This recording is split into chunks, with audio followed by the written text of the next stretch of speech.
Varicose veins తో బాధపడుతున్నారా? భారతదేశంలోనే బెస్ట్ ట్రీట్మెంట్ అందించే ఏకైక హాస్పిటల్ ఏవిస్. మహాశివరాత్రి శుభాకాంక్షలు రమ్మగారు. మీకు కూడా మహాశివరాత్రి శుభాకాంక్షలు. సుమన్ టీవీ ప్రేక్షకులందరికీ మహాశివరాత్రి శుభాకాంక్షలు. ఈ శివరాత్రి మన జీవితాల్లో ఎంతో వెలుగును తేవాలని, ఆధ్యాత్మికంగా మనం ప్రగతిని సాధించాలని కోరుకుందాం. మరి శివరాత్రి పండుగ అనగానే ముందుగా గుర్తొచ్చేది రమ్మగారు ఉపవాసం ఉండటం, జాగరణ చేయటం, ఆ శివుణ్ణి తలుచుకుంటూ ఆయన్ని ప్రార్థిస్తూ ఉండటం రోజంతా కూడా. దానితోడు అభిషేక ప్రియుడు కదండి. అభిషేకాలు, అర్చనలు దేవాలయాల్లో జరుగుతూనే ఉంటాయి. సంవత్సరం అంతా శివరాత్రులు వస్తూనే ఉంటాయి మనకి. ప్రతి నెల మాస శివరాత్రి ఉంటుంది. అమావాస్యకి ముందుగా చతుర్దశి, త్రయోదశిల కలయిక ఉండాలి అట్లా చెప్తారు శాస్త్రం ప్రకారం. ఈరోజు మాస శివరాత్రిని క్యాలెండర్లో కనపడుతుంది, చూసుకోం మనం. మామూలుగా మాస శివరాత్రులు గమనించాం. దేవాలయాల్లో, శివాలయాల్లో మాస శివరాత్రికి అభిషేకాలు చేస్తారు ప్రత్యేకంగా. ఆర్ద్ర నక్షత్రం పరమేశ్వరుడి నక్షత్రం కాబట్టి ఆ రోజున సోమవారాలు, తర్వాత ఈ మాస శివరాత్రి విశేషంగా ప్రతి శివాలయంలో, చిన్న శివాలయం నుంచి ప్రతిష్ట ఉన్న ప్రతి శివాలయంలోనూ, తర్వాత మహాశివ జ్యోతిర్లింగాలు అన్ని చోట్ల పెద్ద పెద్ద దేవాలయాల్లో కూడా చేస్తారు. మనకి ప్రత్యేకంగా సామాన్య జనానికి తెలిసిందంటే ఇది మహాశివరాత్రి నాడు. నెలంతా అంటే ఏడాదంతా అన్ని నెలలు పాటించకపోయినా ఈ ఒక్క మహాశివరాత్రి నాడైనా శివ జాగరణ, శివుని కొరకు ఉపవాసం, శివ పూజ, శివాభిషేకం, శివ స్మరణ ఏది చేసినా కూడా అఖండమైన ఫలితాన్ని ఇస్తుంది. అంటే ఈ ఏడాది చేసిన తప్పులు సమసిపోతాయని కాదు, ఇది ఒక ప్లస్ మనకి. ఈ అవకాశాన్ని ప్రతివాడు, హిందువై పుట్టిన ప్రతివాడు, ప్రతి భారతీయుడు ఉపయోగించుకోవాలి. పర్వదినాలు మనకు వస్తూనే ఉంటాయి. అవునండి, ఎన్నో పర్వదినాలు. మనం కొన్నింటిని వదిలేస్తాం, కొన్నింటిని చేస్తాం. మా ఇళ్ళల్లో లేదు, మా ఊళ్ళో లేదు, మా వైపు ఆచారం కాదు, ఇది క్యాజువల్గా వెళ్ళిపోయేది, ఇలా భావించి వదిలిపెట్టేస్తాం. కానీ మహాశివరాత్రి మాత్రం భారతదేశం అంతా జరుపుకుంటారు.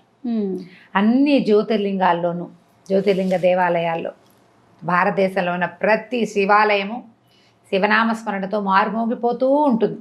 ఈ ఒక రోజైనా మనం పరమేశ్వర ప్రీత్యర్థం శివనామ స్మరణ చేస్తూ, శివ ప్రీత్యర్థం ఇతరులతో కొట్లాటలు లేకుండా, గొడవలు లేకుండా, ప్రశాంతమైన మనసుతోటి, భగవత్ ప్రార్థనతోటి ఈ పర్వదినాన్ని జరుపుకుంటే ప్రశాంతంగా ఉంటుంది.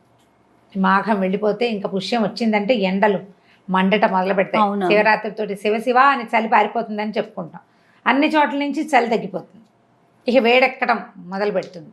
ఇక్కడి నుంచి ఈ ఉపవాసం, ఇవాళ చేసిన జాగరణ, ఇవి మనకి అత్యంత ఫలితాన్ని ఇస్తాయని భావించి శివరాత్రి జరుపుకుంటాం. ఈ రోజునంటే ఈరోజు శివపార్వతుల వివాహమైందా, శివుడు ఈరోజు జన్మించాడా, ఎందుకు మహాశివరాత్రి అనేది ఎప్పుడు ఏటా వచ్చే ప్రశ్నే. మళ్ళీ కొంతమంది నన్ను మెసెంజర్లు అడుగుతున్నారు కూడా, శివరాత్రి ఎందుకు ప్రత్యేకమని. మామూలుగా మనకి ఎప్పుడు శివుడు ఉంటాడు. ప్రపంచం లయమైపోయినప్పుడు కూడా శివుడు నిత్యుడు, శివుడు నిరంతరము ఉండేవాడు.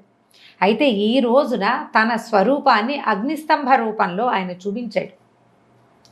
ప్రళయకాలంలో మామూలుగా సృష్టి స్థితి లయకారకులు ముగ్గురు బ్రహ్మ విష్ణు మహేశ్వరులు మన కథ నడిపిస్తూ ఉంటారు. ఆయన సృష్టిస్తాడు, ఈయన పెంచి పోషిస్తాడు, మూడో ఆయన లయం చేస్తాడు, మళ్ళీ పుట్టక్కకి మళ్ళీ సృష్టికి మొదలవుతూ ఉంటుంది. ఇట్లా జరుగుతూ ఉంటుంది. ప్రళయకాలంలో ఏమవుతుందంటే అంతా కూడా కలిసిపోతూ ఉంటుంది. ఆ కలిసిపోయే క్రమంలో ఈ సృష్టి స్థితికారకులు కూడా ఒక ఉద్వేగానికి, ఒక వేరే రకపు ధోరణికి, అంటే ప్రళయానికి సూచన అన్నమాట. అప్పటి వరకు పరమప్రశాంతంగా ఇదంతా నడిపే వాళ్ళు కూడా నేనంటే నేననే భావనలు వచ్చేస్తాయి. అంటే లయం అయిపోయే ముందు వచ్చే ఉత్పాతం అన్నమాట అది. నేనంటే నేనని వాళ్ళిద్దరూ వాదులాడుకున్నారు, బ్రహ్మ విష్ణువు.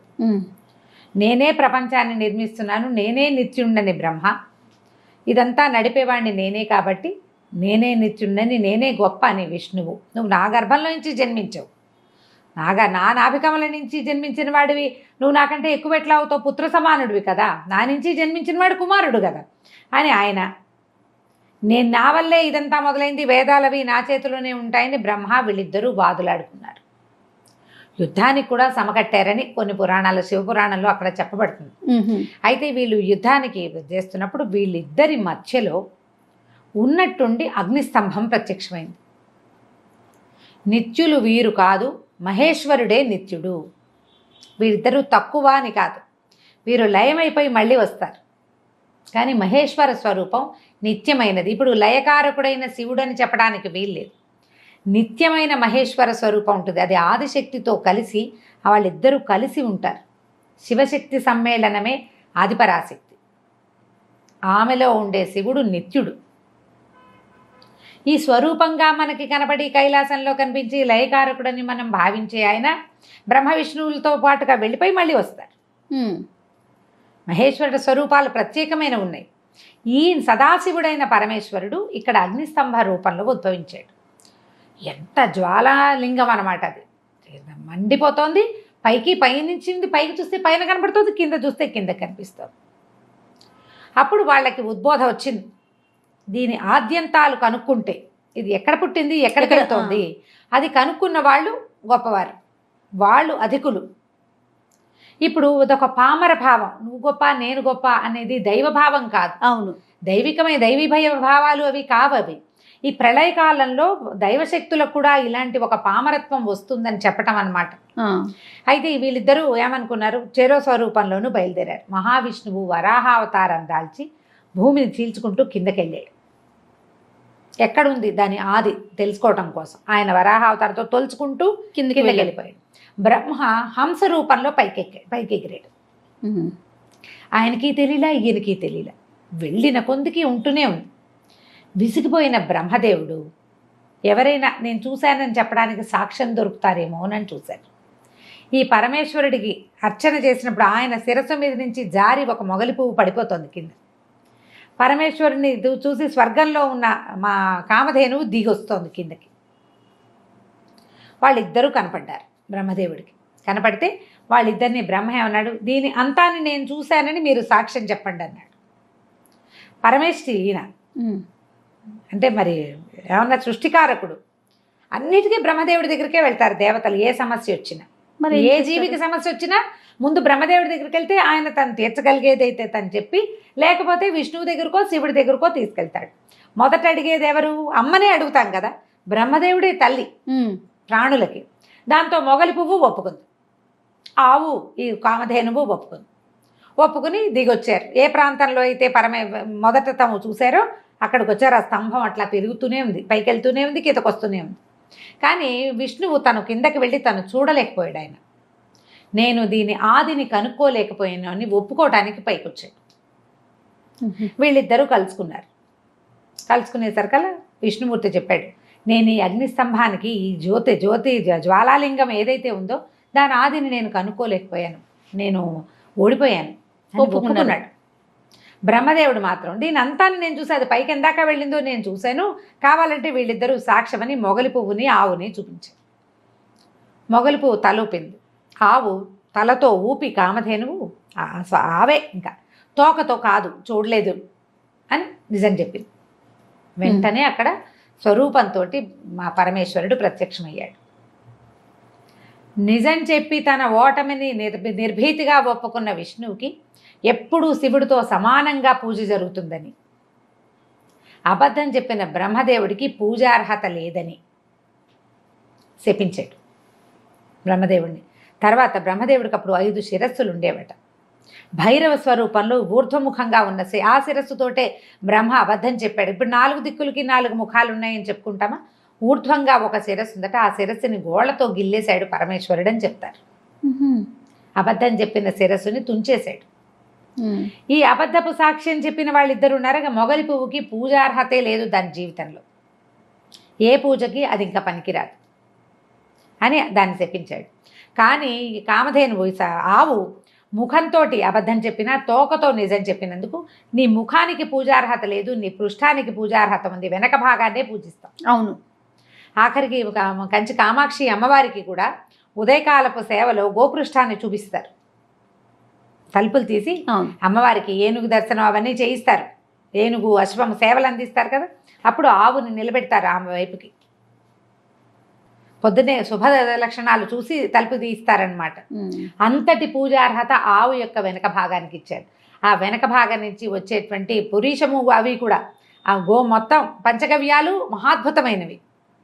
అవును. ఆవు నుంచి వచ్చే యూరిను పేడ కూడా అది కూడా అంతే కదా, పంచగవ్యాలు ఉన్నాయి. పంచగవ్యాలు గోమూత్రము గోమయము కూడా పూజార్హత కలిగినవిగానే పరమ పవిత్రమైనవిగా భావించబడ్డాయి. ఆ ఏ టైంలో ఏ రోజున అయితే అగ్నిస్తంభ రూపంలో స్వామి అయిన పరమేశ్వరుడు దర్శనమిచ్చాడో ఆ రోజే మహాశివరాత్రి. అప్పుడు ఇదంతా అర్ధరాత్రి వేళ జరిగిందని, లింగోద్భవ కాలం అంటారు దాన్ని. రాత్రి 1 గంట 12 దాటిపోయిన తర్వాత ఆ సమయం దాకా కనీసం జాగరణ చేస్తే ఆ లింగోద్భవ కాలంలో మెలకుగా ఉండి శివనామ స్మరణ చేసినందుకు, పరమేశ్వరుని ఉనికిని మనసా వాచ ఒప్పుకున్నందుకు మనకి మోక్షం లభిస్తుంది అని చెప్పి అప్పటి నుంచి మొదలుపెట్టారు. ఇది అప్పుడు దేవతలందరూ పూజించారు. వాళ్ళందరూ కూడా అందరూ మోక్ష సాధనకి అర్హులేనమాట. మనం ఒకసారి ఈ ఉపవాసం ఉంటే నిరుడు చేసాం మాకు మోక్షం వచ్చేస్తుందండి అని అనుకోవడానికి వీల్లేదు. జీవించి ఉన్నంత వరకు చేయవలసిన విధి. ఇది కాలచక్రం తిరుగుతూ ఉంటుంది కదా, ప్రతి సంవత్సరము వస్తుంది. ఈ రోజున ఉదయమే తలకి నీళ్ళు పోసుకోవటం, తల స్నానం చేయటం, అంటే తలంటి పోసుకోవటం అనే విధానంగా చెప్పరు.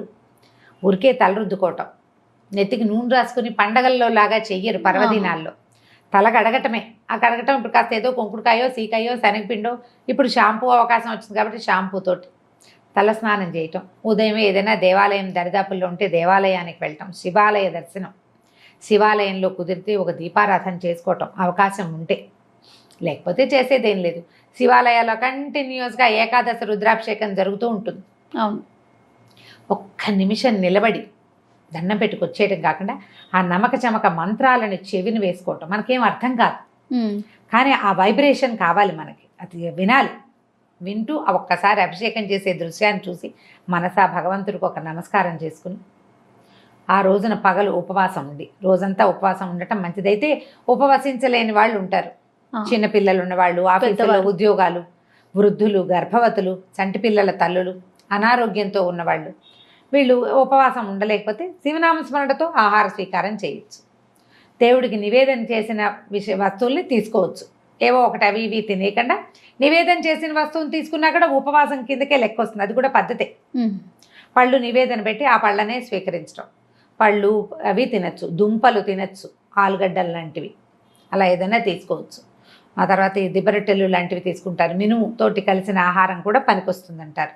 రసాలు నీళ్లతోటే ఉండగలిగిన వాళ్ళు ఉండటం, ఉపవాసం ఉండటం. రాత్రి లింగోద్భవ కాలం దాకా జాగారం చేయటం. జాగారం చేసే టైంలో ఏదో ఒకటి FTV MTV అటీవీ ఇటీవీ పెట్టుకోకుండా కాస్త భగవత్ నామ సంకీర్తన జరిగేవి ఏవైనా పెట్టుకుని ఆధ్యాత్మిక ఛానల్ పెట్టుకోవటం, లేదా ఏదైనా చదువుకోవటం. శివపురాణం, కార్తీక పురాణం, మాఘ పురాణం, ఈ రోజులు ఇప్పుడు మాఘమాసం కాబట్టి ఏదైనా ఒకటి చదువుకోవటం. ఇందులో ఈ హడావిళ్లలో మనం గొడవలు, ఇబ్బందులు, పోట్లాటలు వాట్లలోకి దిక్కండా ఉండటం. సాధ్యమైనంత కొంచెం మౌనాన్ని ఆశ్రయించి, పూర్తి మౌనం అని చెప్పటం లేదమ్మా, నేను మౌనం పట్టమన్నానని మాత్రం అనుకోకండి.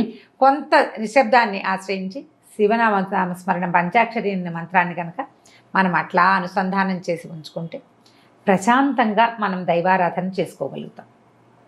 దీనివల్ల రాగల రోజులో మరింత ప్రశాంతంగా ఉండేందుకు అవకాశం ఉంటుంది. ఏటా వస్తుంది శివరాత్రి.